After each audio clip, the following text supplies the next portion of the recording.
आगरा में चाचा अगर नाम आप का लोग एक हमारे बूढ़ा चैनल आदमी पे एक नए रेडी हैं पे तो इस चैनल देसी को घी से सब्सक्राइब टिक्की करें बनाकर एंड ऐसी बेचते रहता कार्टून था। वीडियो देखने के लिए बेल आइकन वो को बहुत प्रेस स्वादिष्ट होते करें। थे, इसलिए लोग वहाँ पर उमड़ कर आते थे। चाचा उसके बनाने वाले टिक्की पे एक सीक्रेट मसाला छिड़कता था। वो मसाला पुश्तों से आ रहा एक रहस्य था। उसे रेडी पे मौजूद घी टिक्का पे छिड़ककर ग्राहकों को देता था। उस मसाले की वजह से ही उसे उतना स्वाद मिलता था। उनके घर में एक छोटे बच्चे की तस्वीर होती थी।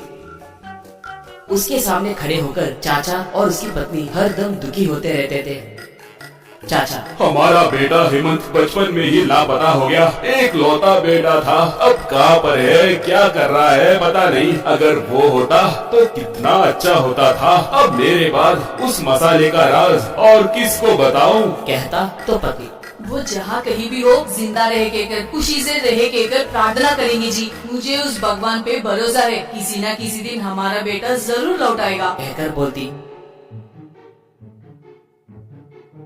एक बार एक युवक रेडी के पास आकर, पिताजी मैं हूँ, बचपन में खो गया हेमंत आपका बेटा, कहकर उसके पैर पकड़ा। चाचा खुशी से बेटे को ऊपर उठाकर, बेटा ये सपना है या सच? तुम इतने दिन कहाँ पर थे, क्या हो गया बेटा? कहकर पूछा हेमंत।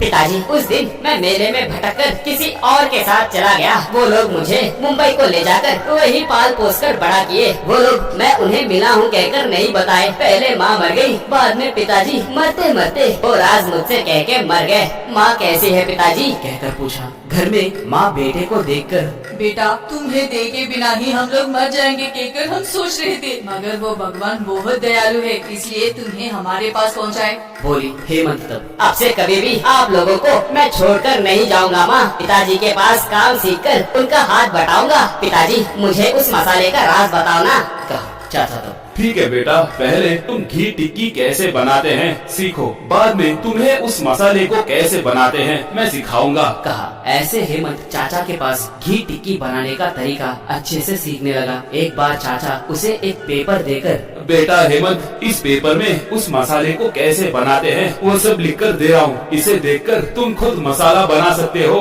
कहकर उसे पेपर दिया। हेमंत उसे लेकर कहकर हंसने लगा। माँ आश्चर्य में पड़कर, क्या हुआ बेटा, ऐसे क्यों हंस रही हो?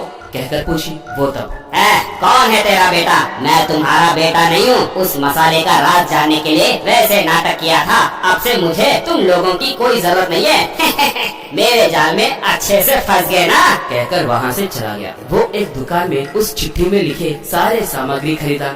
बाद में वो एक ठेला लेकर आगरा फेमस देसी घी टिक्की कहकर एक बोर्ड रखा। वो अपना ठेला ठीक चाचा के रेडी के सामने ही रखा। वो तब, बुढ़ाओ क्यों चौंक गए? अब देखो मैं भी तुम्हारे मसाले के साथ टिक्की बनाकर तुम्हारे जैसे ही बहुत पैसे कमाऊंगा। कहा। वहाँ आए ग्राहकों को घी टिक्की बनाकर वो मसाला छिड़क कर देने लगा। उसे खाकर लोग थूकने लगे। एक, छी कौन है तू? ये क्या है निकम्मे कहीं के? तुम्हारे सूरत के जैसे ही ये टिक्का भी घटिया है, कहा। तो एक औरत, ये टिक्की गोबर के जैसे बुआ रही है, गधे कहेंगे, बोली।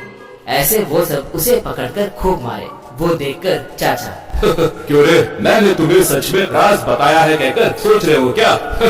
तुम्हारे जैसे ही मैंने भी नाटक किया। पहले दिन ही तुम चोर हो कहकर मुझे पता चल गया था, क्योंकि हमारे हेमंत के हाथ पे एक निशान था, वो तुम्हारे हाथ पे नहीं है। और ऊपर से वो मेले में नहीं घूमा, इस गांव में घूम गया था। वैसे भी उसे उस मसाले के बारे में बिल्कुल पता नहीं था, मगर तुम आते आते ही मसाले के बारे में पूछे, तभी मुझे शक हुआ।